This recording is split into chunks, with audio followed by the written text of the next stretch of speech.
ጥናስልን ተከበራችሁ የብሬዲዮ ቤተሰቦችና አድማጮች ዕለቱን ዜናዎችን እናሰማችኋለን። ዜናውን እናሰማችሁን አብቶ መስፋና ታምሩግራን ባለንበት ሰዓት አቆጣጠር የዛሬ ሚያዝያ 26 ቀን 2017 ዓ.ም ዜናዎችን ከማሰማታችን በፊት አርዕስተ ዜናውን እናስቀድማለን። የፋኖ ማስጠንቀቂያና የተጋነነ የማዳበሪያ ዋጋ፣ የህወሓት ማስፈራሪያ፣ ዛቻውና የጤና ባለሙያዎች፣ የዘመቻ አንድነት ወታደራዊ ውሎ፣ የኮበሌሉት የብልጽግና ባለስልጣን የትጥቅ ትግል፣ የትራምፕ ነገር፣ ፖርት ሱዳን ጥቃት የሚሉና ሌሎችም ወቅታዊ ዜናዎች አሉን። ዝርዝሩን ነው።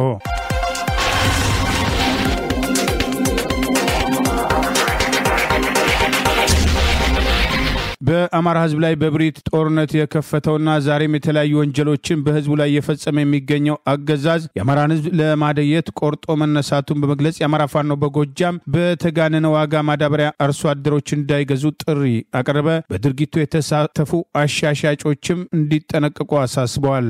የአብይ አህመድ አሸባሪ ቡድን በአማራ ህዝብ ላይ በአሁኑ ሰዓት ሁሉን አቀፍ ወንጀሎች እየፈጸመ ይገኛል በማለት የአማራ ፋኖ በጎጃም ዛሬ ሚያዝያ 6 ቀን 2017 ዓ.ም ባወጣው መግለጫ አብይ አህመድና ጭፍሮ በአሁኑ ሰዓት አከርካሪያቸው የተመታ በመሆኑ በዓለም አደባባይ በፍርድ ገመድ እየተጎተቱ የሚቆሙበት ጊዜ ቅርብ ቢሆንም አማራን እስከ መጨረሻው በኢኮኖሚ ለማድቀቅ በሚል በተጋነነ ዋጋ የአፈር ማዳበሪያ የሚሸጡበትን ድርጊት በመቃወም በመግለጫው አስጠንቅቋል። አርሶ አደሮች በተጋነነ ዋጋ አንድ ኩንታል የአፈር ማዳበሪያ በ8,000 ብር እንዳይገዙ ጥሪ አቅርበዋል። የአማራ ፋኖ በጎጃም ዛሬ ሚያዝያ 26 ቀን 2017 ባወጣው በዚሁ መግለጫ አብይ አህመድ የአማራ ርስቱን መንጠቅ ትጥቁን ማስፈታት የሚለው አጀንዳ የመጀመሪያ መተግበሪያ መቅደሙ በማድረግ የጀመረ መሆኑን አስታውሶ በህዝባችን ላይ ስነ ልቦና ጫና ለመፍጠር በክልልና ዞን ከተሞቻችን የሚኖሩ ማህበረሰቦቻችንን በማስገደድ መሳሪያ ገዝተው ገቢ እንዲያደርጉ ጭምር መደረጉን ጠቅሷል። መንግስታዊ አሸባሪ አብይ አህመድ ቡድን የአማራን ህዝብ ኢኮኖሚ ተመጽዋች እንዲሆን አርሶ አደራችን በገንዘቡ የአፈር ማዳበሪያ ገዝቶ ምርት እንዳያመርት የማዳበሪያ የሽያጭ ተመን ከሌሎች ክልሎች በተለየ ሁኔታ በመጨመር እንዲሁም ገንዘቡን ወስዶ መግደያ መሳሪያ ለመግዛት በእቅድ እየሰራ እንደሚገኝ ጠቅሷል።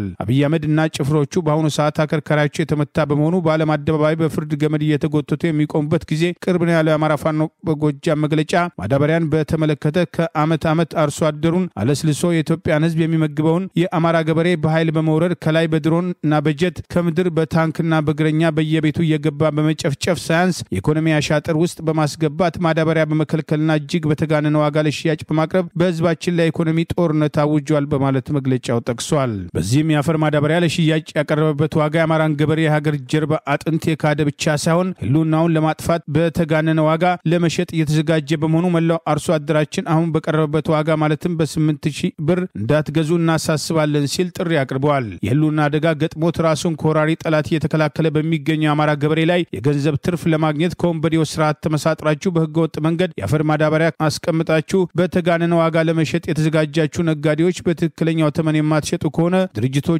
የአማራ ፋኖ በጎጃም ማዳበሪያውም ለማህበረሰቡ እንደሚያከፋፍልና እናንተም ላይ እርምጃ የሚወስድ መሆኑን እንገልጻለን ሲል ከወዲሁ አስጠንቅቋል። ለመላው ጎጃም ማህበረሰባችን በህገወጥ መንገድ ማዳበሪያ ከዝነው የሚገኙ ነጋዴዎችን በአካባቢያችሁ ለሚንቀሳቀሱ ብርጌዶችና ሻለቆች እንድትጠቁሙ እንጠይቃለን በማለት ጥሪ አቅርበዋል። የአብይ አህመድ የግል ሰራዊት በመሆን በሚወረውራቸው ሽርፍራፊ ገንዘብ ቤተሰባችሁን ህዝባችንን እየገደላችሁ ያላችሁ የሚሊሻ አባላት በሙሉ ወደኛ እንድትመጡና ቤተሰባችሁን በሰላም እንድታስተዳድሩ የምህረት ጥሪ እናደርጋለን ሲል በዛሬው መግለጫ ጥሪ አቅርበዋል። ከስራ ገበታችሁ በአብይ ቅልብተኛ ወታደሮች ታግታችሁ በግዳጅ አድማ ብተና አባላት የመከላከያ አባላት የተደረጋችሁ ወጣቶች በሙሉ የያዛችሁትን የጦር መሳሪያ በመያዝ ወደ ድርጅታችን እንድትቀላቀሉ ጥሪ እናቀርባለን በማለት የአማራ ፋኖ በጎጃም ጥሪ አቅርበዋል። ከሌላ ክልል ተገዳችሁ ወደ መከላከያ ሰራዊት የአብይ ጦር የገባችሁ ግለሰቦች ድርጅታችን ውስጥ ተቀላቅላችሁ ከመታገል ባለፈ ወደ ቤተሰቦቻችሁ ለመሄድ የምትፈልጉ ድርጅታችን ባወጣው የመሳሪያ የክፍያ ተመን መሰረት እየተከፈላችሁ የምትሄዱ መሆኑን እንገልጻለን በማለት መሳሪያቸውን እየያዙ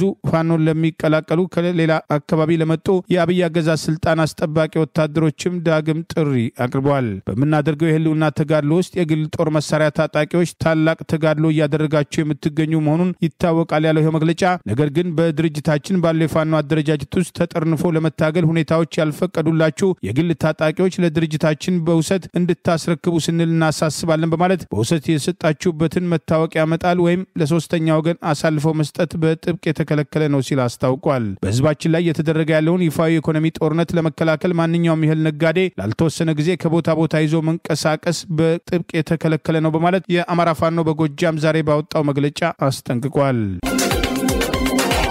በዶክተር ደብረጽዮን ገብረ ሚካኤል የሚመራው የህዝባዊ ወያኔ ሓርነት ትግራይ ህወሓትም ጎራ መካከለኛና ከፍተኛ አመራሮቹም ፓርቲያቸው ዳግም ምዝገባ እንዲያካሄድ በኢትዮጵያ ብሔራዊ ምርጫ ቦርድ የተላለፈውን ትዕዛዝ በመኮነን ህጋዊ ሰውነቱ በፕሪቶሪያው የሰላም ስምምነት መሰረት እንዲመለስለት ጠየቁ። አመራሮቹ በክልሉ የተቃዋሚ የፖለቲካ ፓርቲ አባላትን ያቀፈውን የጊዜያዊ ምክር ቤትም ህልውናም እንደማይቀበሉ አስታወቁ። ባለፈው ሐሙስ ሚያዝያ ጀምሮ በመቀሌ ከተማ በሚገኘው የሰማዕታት ሐውልት አዳራሽም ሲካሄድ የቆየውን ስብሰባም በትላንትናው ዕለት ያጠናቀቁት የህወሓትም መካከለኛና ከፍተኛ ባለስልጣናት ባወጡት ያቋም መግለጫ ብሔራዊ አንድነታችን ሉዓላዊነታችን ለማረጋገጥ በሚል መሪም ቃል በተካሄደው በዚህ ስብሰባ 1337 የፓርቲው መካከለኛና ከፍተኛ አመራሮች መሳተፋቸውም ተሰምቷል። በስብሰባው ላይ ባለፈው ነሐሴ ወር በተካሄደው አወዛጋቢው የህወሓት ጠቅላላ ጉባኤ የፓርቲው ሊቀመንበር ሆነው በድጋሚ የተመረጡት ዶክተር ደብረጽዮን ገብረ ሚካኤል የምክትል ሊቀመንበርነት ቦታም ያዙት አቶ አማኑኤል አሰፋ የፓርቲው ጽፈት ቤትም ኃላፊነትን የተረከቡት ወይዘሮ ፈትለወርቅ ገብረ እግዚአብሔር ወሞንጆሪኖ ጨምሮ ሌሎችም የፓርቲው ከፍተኛ አመራሮች የተሳተፉ ሲሆን የስብሰባው ተሳታፊዎች በስብሰባቸው ማጠቃለያ ባወጡት ባለ 10 ነጥብ የአቋም መግለጫ ካነሷቸው ጉዳዮች መካከል የህወሓት የህጋዊ ሰውነትም የማግኘት ጉዳይ አንዱ ሲሆን ህወሓትም 50 ዓመትም የሞላውና በህዝቡም ልብ የታተመም መሆኑን በመግለጫቸው ጠቁመው የፓርቲው እውቅና በትግራይ ህዝብ የሚወሰን ነው ብለን እናምናለን ሲሉ አቋማቸውን አስታውቀዋል። ደም አፋሳሹ የሰሜን ጦርነትን ያስቆመው የፕሪቶሪያው የሰላም ስምምነት በተቃራኒ የኢትዮጵያ ብሔራዊ ምርጫ ቦርድ ህወሓትን በድጋሚ ለመመዝገብ የሚያደርገውን ተደጋጋሚ ሙከራ እንደሚያወግዙ የገለጹት አመራሮቹ ምርጫ ቦርድ ኃይልን መሰረት ባደረገ የአመጻ ተግባር ላይ መሳተፍን ማረጋገጡን በመጥቀስ ህወሓትን ከፓርቲነት የተሰረዘ በጥር 2013 ዓ.ም መሆኑ የሚታወስ ሲሆን ሆኖም ቦርዱ ከፌደራል መንግስት የቀረበለትን ጥያቄ መሰረት በማድረግ ባለፈው ነሐሴ ህወሓትን በክልላዊነት ፓርቲነት በድጋሚ መመዝገቡ ይታወሳል። የህወሓት መካከለኛና ከፍተኛ አመራሮች በትላንትናው ዕለት ያቋም መግለጫቸው ምርጫ ቦርድ የፕሪቶሪያው ሰላም ስምምነትን በመጻረር ጉዳዩን ወደ ተራም ቴክኒካዊ ጉዳይ አውርዶታል ሲሉ የነቀፉ ሲሆን የህወሓት ህጋዊ ሰውነትን በፕሪቶሪያው ስምምነት መሰረት ወደ ነበረበት እንዲመለስም ሲሉም ጠይቀዋል። አመራሮቹ በዚህም ያቋም መግለጫቸው የፕሪቶሪያው የግጭት ማቆም ስምምነት ያፈጻጸም ሂደትም የዳሰሰም ሲሆን የፌደራል መንግስት ለስምምነቱ ተግባራዊ ቁርጠኛ አልሆነም ሲሉም ከዚህ ቀደምም በህወሓትም በኩል ሲንጸባረቅ የቆየውን አቋም ያስተጋቡት አመራሮቹም አደራዳሪዎቹም ትጥቅ ፍቱ ከማለት ውጪ ስምምነቱ ሙሉ በሙሉ እንዲተገበር ያሳዩት ዝግጁነት ወይም ቁርጠኝነትም ውስን ነው ሲሉም ተችተዋል። የአማራ ፋኖ በወሎ ቤት አማራ በተለያዩ ግንባሮች ዘመቻ አንድነት ተጠናክሮ መቀጠሉን የገለጸ ሲሆን ሽንፈቱን መቀበል ያቃተው የፋሺስቱ ብልጽግና ቡድን የፋኖ ቤተሰቦች ናቸው ያላቸውን ከ10 በላይ ቤተሰቦች ቤታቸውን ማቃጠሉን ገለጸ። የአማራ ፋኖ በወሎ ቤት አማራ ዛሬ ሚያዝያ 26 ቀን 2017 ዓ.ም ዘመቻ አንድነት 47ኛ ቀንን አስታኮ ባወጣው መግለጫ በተለያዩ ግንባሮች አውደ ውጊያዎች ተጠናክረው የቀጠሉ ሲሆን ሽንፈቱን መቀበል ያቃተው የፋሺስቱ ብልጽግና ቡድን በአውደ ውጊያ እየገጠመ ያለውን ሽንፈት ለማካካስ ህዝብ ላይ ግፍ መፈጸሙን አጠናክሮ መቀጠሉና የፋኖ ቤተሰቦች የተባሉትን ቤት ማቃጠሉን ገለጸ።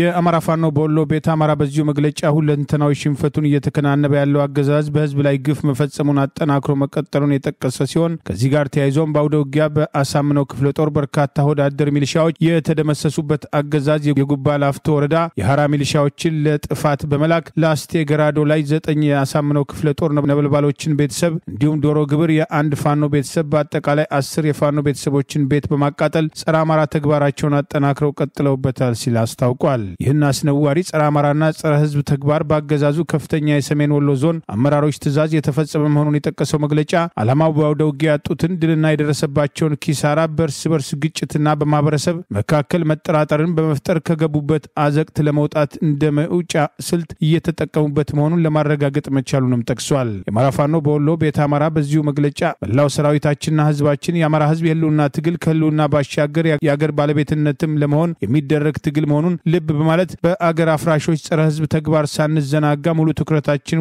ዋናው ዓላማችን ላይ ማድረግ አለብን በማለት የምስራቅ አማራ ኮር አንድ አሳምነው ክፍለ ጦር አመራሮች መግለጻቸውን ጭምር መግለጫው አስታውቋል። ይህ በእንዲህ እንዳለ በቀጠለውና 47ኛ ቀኑን በያዘው ዘመቻ አንድነት ከትላንት ወዲያ ሚያዝያ 4 ቀን 2017 ጀምሮ የተደረጉ ያሉ ውጊያዎች በተለያዩ ግንባሮች ተጠናክረው መቀጠላቸውን በዛሬው መግለጫ አስታውሷል። ሼህ ሁሴን ጅብሪል ክፍለ ጦር ከአብይ አህመድ ዙፋን ጠባቂ ሰራዊት ጋር በከለላ ወረዳ ባደረገው ውጊያ 017 ቀበሌ ልዩ ስሙ ሊጮ በተባለ ቦታ ማለዳ ከ12 ሰዓት ጀምሮ እስከ 7 ሰዓት ድረስ ሚያዝያ 4 ቀን 2017 ባደረጉት ውጊያ ጠላትን ሙትና ቁስለኛ በማድረግ ወደ መጣበት የቀረ ኃይሉ መፈርጠጡን አስታውቋል። በተያያዘ ሚያዝያ 3 ቀን 2017 ፋኖን ከበባ አስገባለሁ ብሎ በተንቀሳቀሰበት ስምሪት ከሌሊቱ 11 ሰዓት ተኩል ላይ በሙካርባ በተባለ ቦታ ቁጥራቸው ከ10 በላይ የሚሆኑ ወዳደር አድማ ብተናዎች በፋኖ ጥቃት ሙትና ቁስለኛ መሆናቸውንም ጠቅሷል። የአብይ አገዛዝ ስልጣን አስጠባቂ ራሱን መከላከያ ብሎ የሚጠራው ኃይል በባንዳነት አብረውት የቆሙት አድማ ብተናና ሚሊሻዎችን በጥምረት የተሰለፉበት ግንባር እንደነበር የጠቀሰው የአማራ ፋኖ በወሎ ቤት አማራ ነበልባሎቹ በርካታውን ሙትና ቁስለኛ በማድረግ ታላቅ ድል መጎናጸፋቸውን ጠቅሷል። ከዚህ ጋር ተያይዞ ጠላት የፋኖን ምት መቋቋም ሲያቅተው በከለላ ወረዳ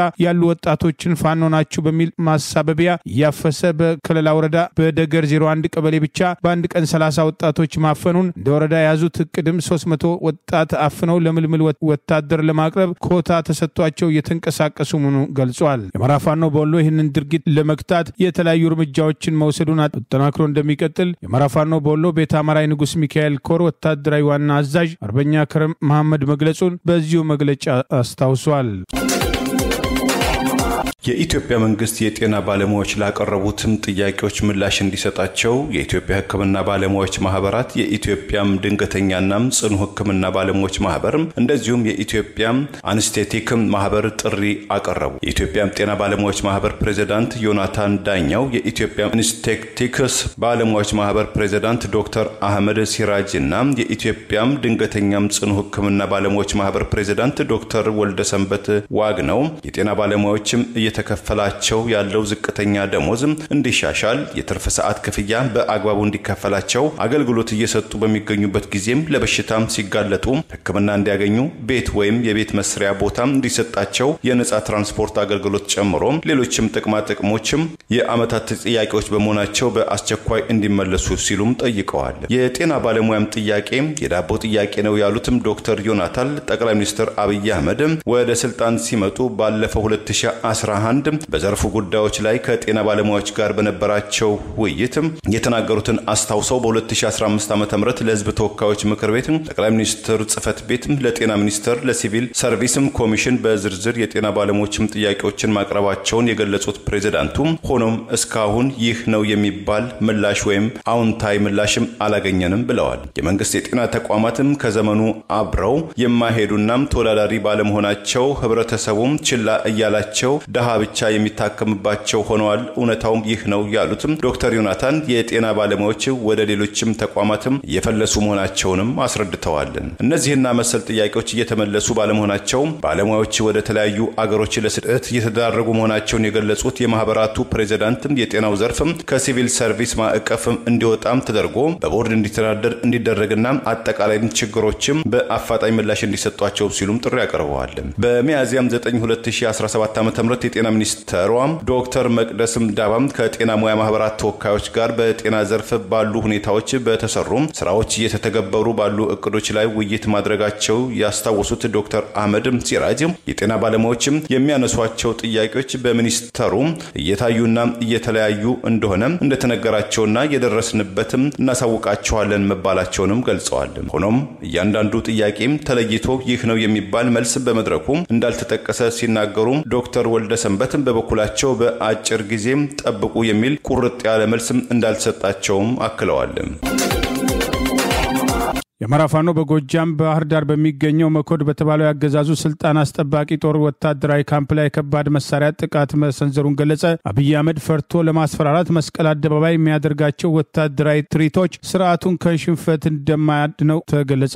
የአማራ ፋኖ በጎጃም በዘመቻ አንድነት ዛሬ ሚያዝያ 26 ቀን 2017 ዓ.ም በ47ኛው ቀን ባህር ዳር በሚገኘው መኮድና አየር ኃይል ላይ ጥቃት በከባድ መሳሪያ ጥቃት መፈጸሙን አስታወቀ። በዚህም ከፍተኛ ቁሳዊ ኪሳራ በጠላት ላይ ማድረስ መቻሉን ገልጿል። የአማራ ፋኖ በጎጃም አንደኛ ክፍለ ጦር የጣናው መብረቅ ብርጌድ በዛሬው ዕለት ከሌሊቱ 9 ሰዓት ተኩል እስከ 11 ሰዓት ድረስ በተደጋጋሚ ከባድ መሳሪያ ጥቃት በጠላት ስልጣን አስጠባቂ ጦር መኮድ በተባለው ካምፕና አየር ኃይል ላይ ጥቃት መፈጸሙን፣ ይህንን ጥቃት ተከትሎ በከፍተኛ ደረጃ የተደናገጠው ጠላት በብስጭት ዙሪያውን በመድፍ ተራራ ሲደበድብ ማርፈዱንም ጠቅሷል። በእንዲህ እንዳለ ዛሬ በመስቀል አደባባይ የ116ኛ የፖሊስ በዓል እናከብራለን በሚል አብይ አገዛዝ ለሕግና ስርዓት የማይገዛ የእሱ ስልጣን ማስጠበቂያ የሆነውን የፌዴራል ፖሊስ በዓል አከብራለሁ በሚል ወታደራዊ ትርኢት ማሳየቱ የተለመደ ፍርሃቱን ለመሸፈንና በአገዛዙ ስልጣን አስጠባቂ ጦር በኩል እየደረሰበት ያለውን ሽንፈት ለመደባበስ እየወሰደ ያለው እርምጃ አካል መሆኑ ተገልጿል። የአማራ ፋኖ በጎጃም ዋና ቃል አቀባይ ፋኖ ማርሸት ፀሐዩ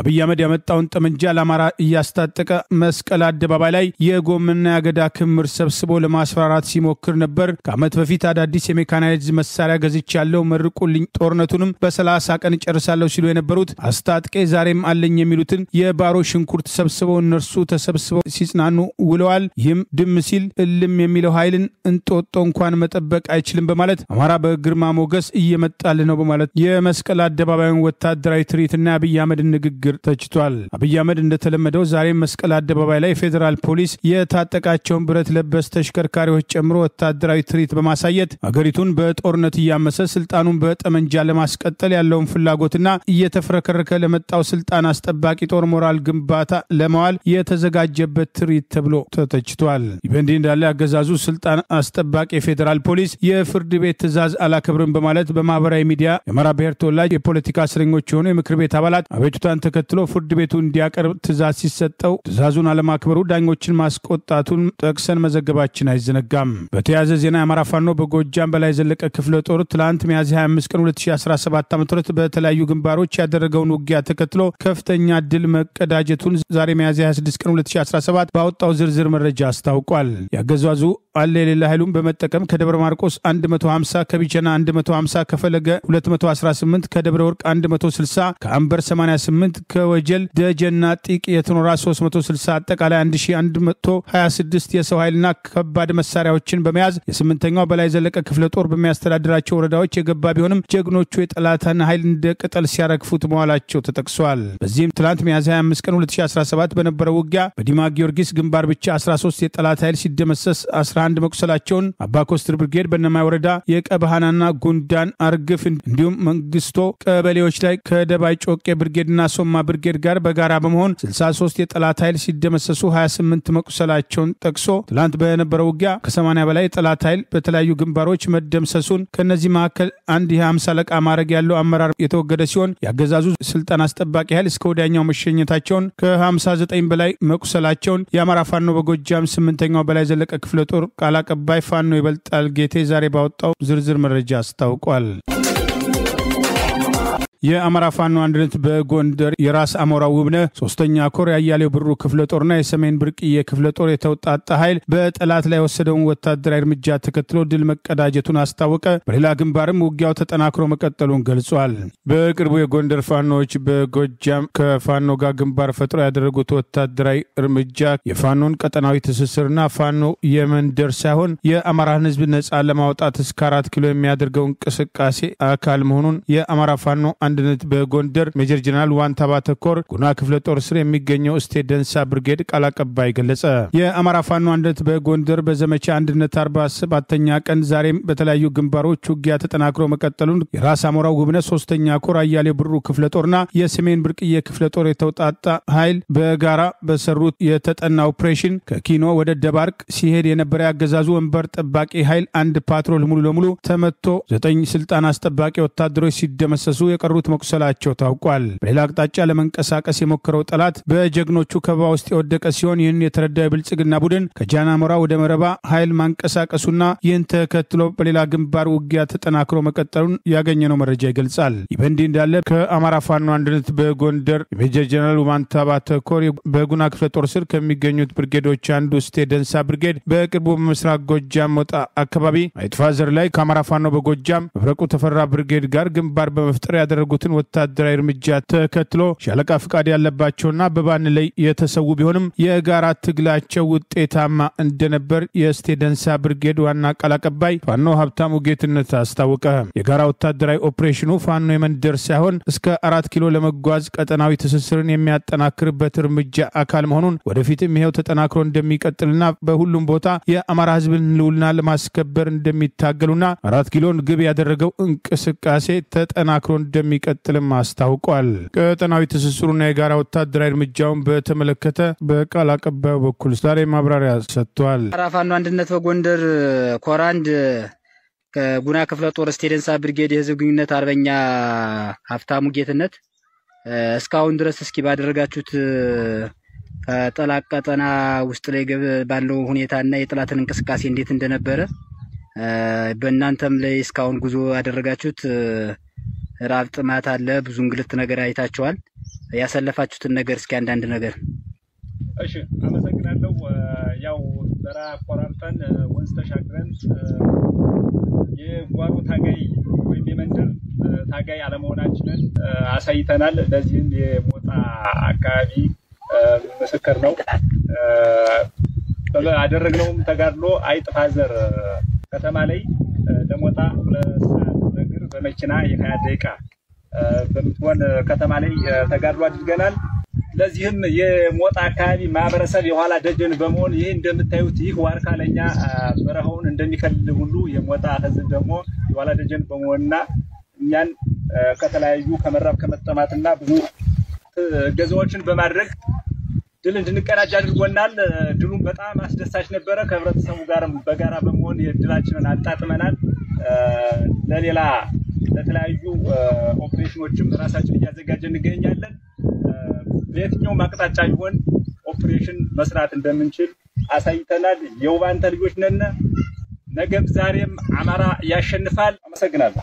መልካም አርበኛ ሀብታሙ፣ የአማራ ፋኖ አንድነት በጎንደርና የአማራ ፋኖ አንድነት በጎጃም ቀጠናዊ ትስስሩንስ እንዴት አየው? በዋናነት ትልቁ ከውጊያው በበለጠ በዚህ ስራ ነው በጣም እየሰራን ያለ ነው። ቀጠናዊ ትስስር ከእያንዳንዱ ነገር ነገ ጠላትንና 4 ኪሎ መንበሩንም ለመረከብ እያንዳንዱ እንቅስቃሴያችን የጋራ መሆን ስላለበትና በአንድነት መተሳሰር ስላለብን ትግላችንም ወደፊት እንዲሄድ ሁሉም ነገሮች በጥንቃቄ እያየንና የተስተካከለ መስመር እንዲኖረን እየሰራን ነው። ከትናንት እንማራለን ለነገ እንሰራለን ብለን ትግላችን ጀምረናል። በዚህ ትግልም ያው ድል እንዳለው ሁሉ ጀግኖች ወንድሞቻችን ያው ትንሽ በማጣታችን መሪር ቢሆንም አዘናችን እኛ ግን ከትግላችን የሚቀለብሰን ምንም አይነት ነገር የለም። በዚህ አጋጣሚ ለጀግኖቻችን ወንዝ ተሻግረው መስዋዕትነትን ከፍለው ላሳዩና ለሻለቃ ፍቃዴ አለባቸውና ለዘመቻ አበበ አንለይ በጣም ወንድሞቻችን ከፍተውልና የሄዱት መስመር የኛ የመጨረሻው የድላችን አቅጣጫ ስለሆነ ሁሌም ዝግጁ ነን መስዋዕትነት ለመክፈል። እኛም ዝግጁ ነን።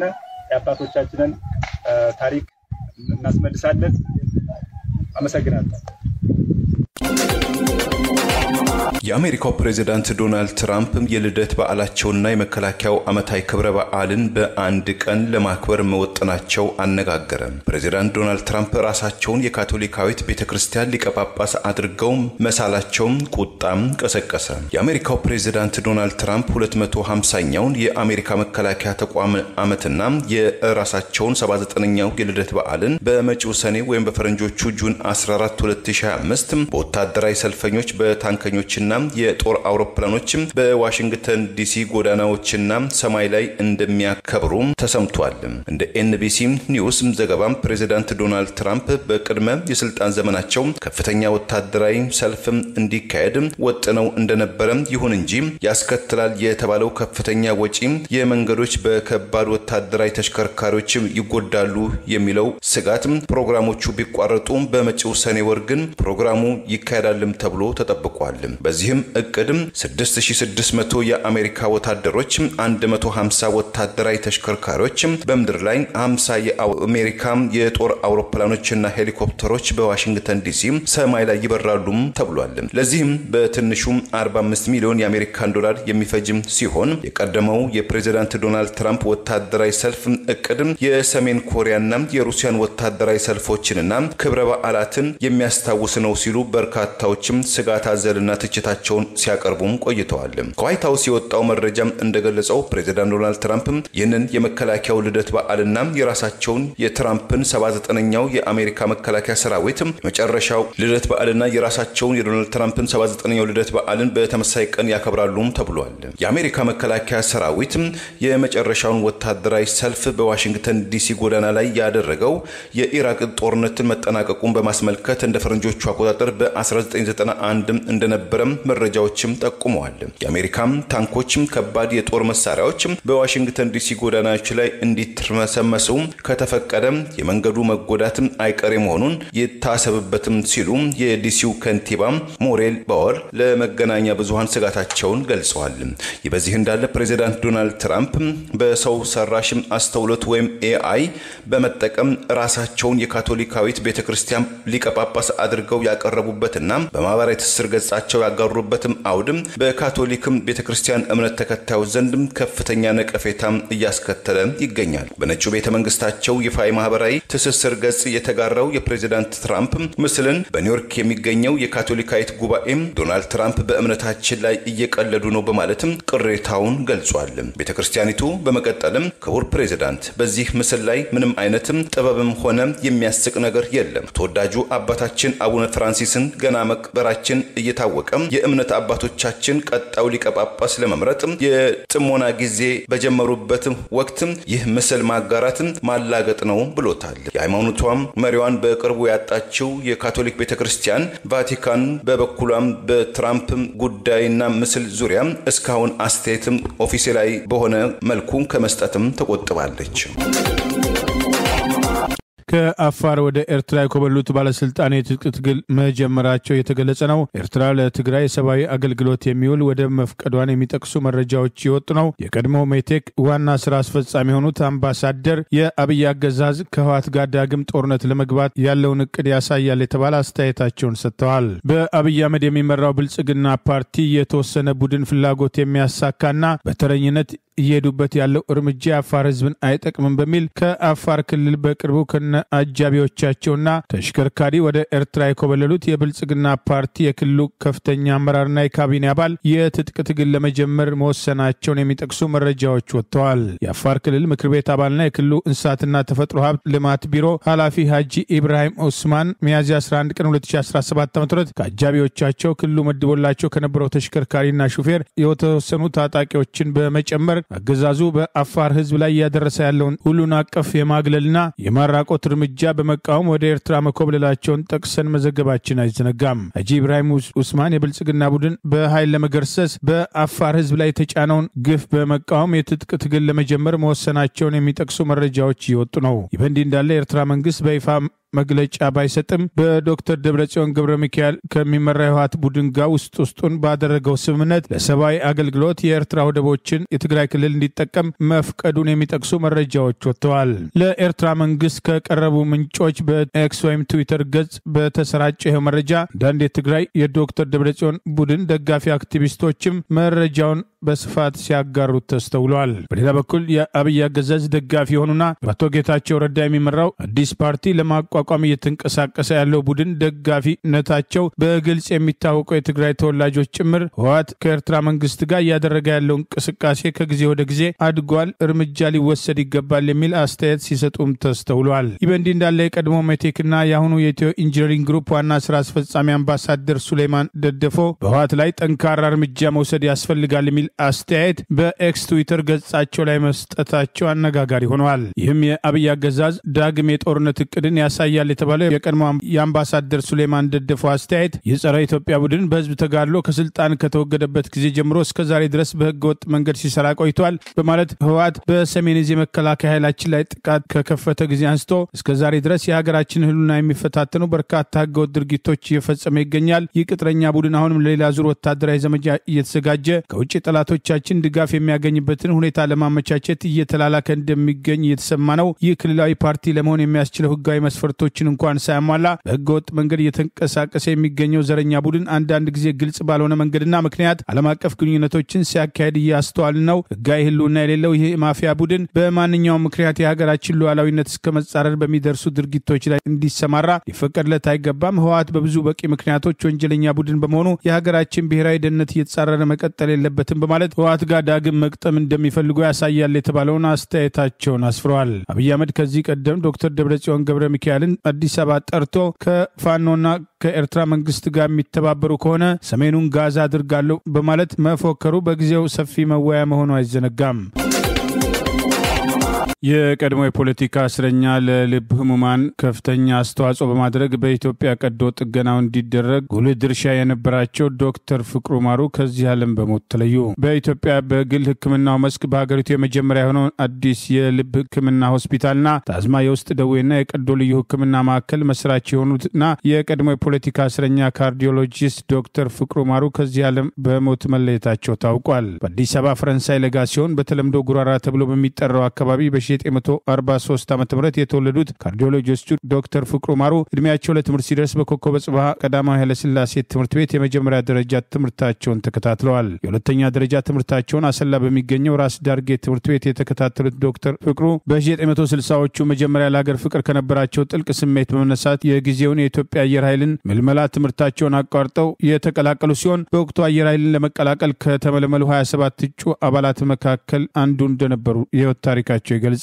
በጀት አብራሪነት የተመረቁት 5 ብቻ ሲሆኑ ከነዚህ ብቸኛው ጀት ስኳድሮ ሆነው የወጡት በእድሜ ትንሹ የነበሩት ያኔው ፍቅሩ ማሩ እንደነበሩ የህይወት ታሪካቸው ይገልጻል። በ1966 አብዮቱ መፈንዳትን ተከትሎ ደርግ ከሚያሳድዳቸው አንዱ የሆኑት መቶ አለቃ ዶክተር ፍቅሩ ከአገር ጥለው ወደ ሱዳን በጊዜው መሰደዳቸውን ከሱዳን ወደ ስዊድን በመሻገር የስደት ህይወትን የጀመሩ ሲሆን በወቅቱ እሳቸውን መያዝ ያልቻለው ደርግም 2 ወንድሞቻቸውን መግደሉንም የህይወት ታሪካቸው ይገልጻል። ህወሓት የፌዴራል መንግስቱን በተቆጣጠረ ጊዜ በሐሰት ውንጀላ ለዓመታት የፖለቲካ እስረኛ የነበሩት ዶክተር ፍቅሩ ማሩ በእስር ቤት በነበሩበት ወቅትም ብዙዎችን ያግዙና ይደግፉ እንደነበር በጊዜው መገለጹ አይዘነጋም። በ1999 ዓ.ም አዲስ የልብ ህክምና ማዕከል የተመሰረተ ቢሆንም ሆስፒታል ማቋቋም ብቻውን በዘርፉ ያለውን ችግር መቅረፍ እንደማይችል ያመኑት ዶክተር ፍቅሩ የህክምና ባለሙያዎችን በራሳቸው ወጪ ወደ ስዊድን ሀገር በመላክ በልብ ህክምናው ስፔሻላይዝድ ያደረጉ ዕውቅ ሐኪሞችን በማፍራት የሰለጠነውን ዓለም የህክምና ሙያ ወደ ሀገር በማምጣት ለእውቀት ሽግግር ብርቱ አስተዋጽኦ ያደረጉ ሲሆን ለልብ ህክምና ወደ ውጭ ሀገር የሚካሄደውን ጉዞ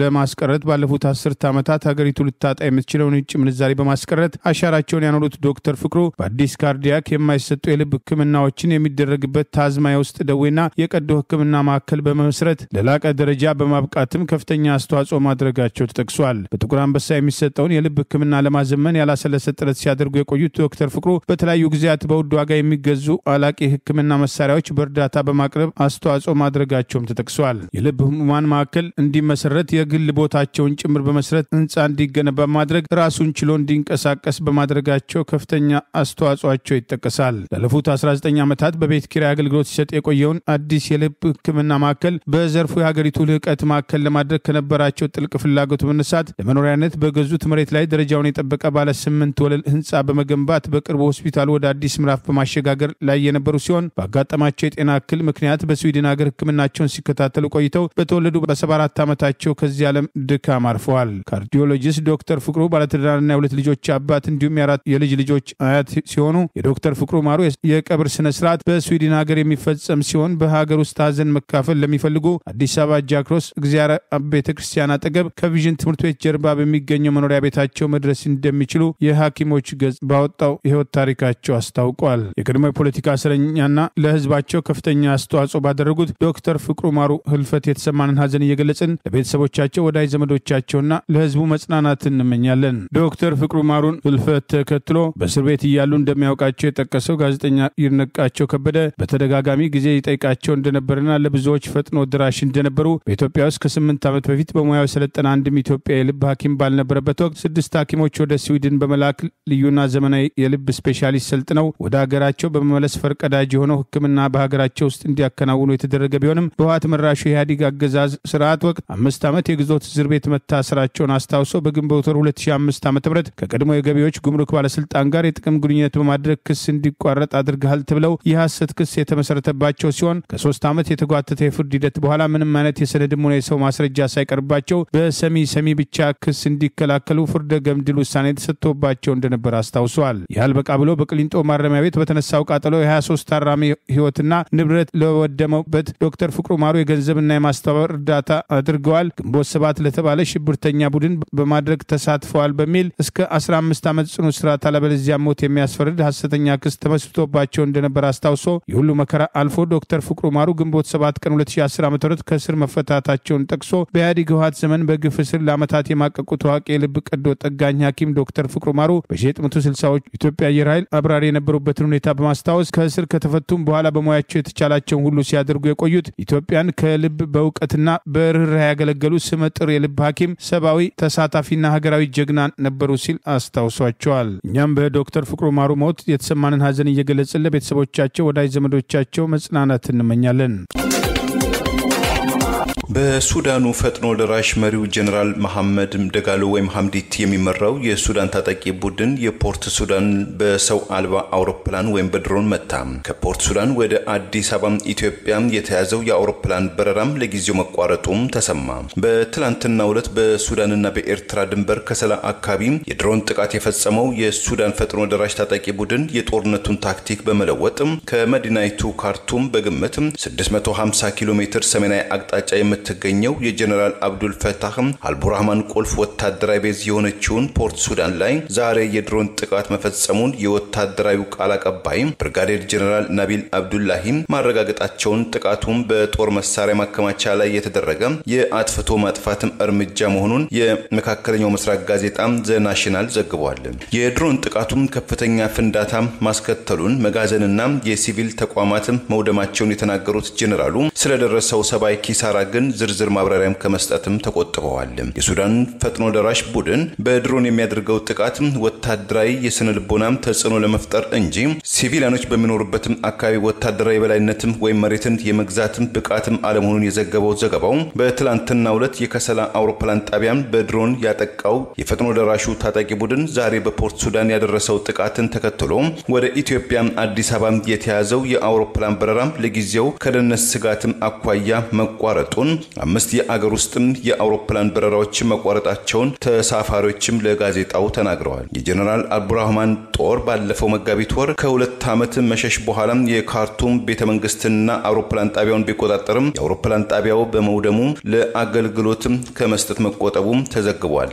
ለጦር ሰራዊቱና ለዲፕሎማቲክ ኮሚኒቲ አባላት መቀመጫ የሆነው የፖርት ሱዳን አካባቢ ብቸኛው ዓለም አቀፍ የአውሮፕላን ጣቢያ መሆኑ የተገለጸ ሲሆን የሱዳን የእርስ በርስ ጦርነት የ10 ሺዎችን ህይወት የቀጠፈም በትንሹም 13 ሚሊዮን ሰዎችን ያፈናቀለ ወደ 26 ሚሊዮን የሚጠጉ የሱዳን አጠቃላይ ህዝብ ከግማሽ በላይ ለረሃብ ያጋለጠ የዘመኑ አስከፊ ሰው ሰራሽም ችግር እንደሆነ ዳፋውም ለጎረቤት አገራት መትረፉን የተለያዩ መገናኛ ብዙሃንና የሰብአዊ መብት ተሟጋቾችም ይናገራሉ።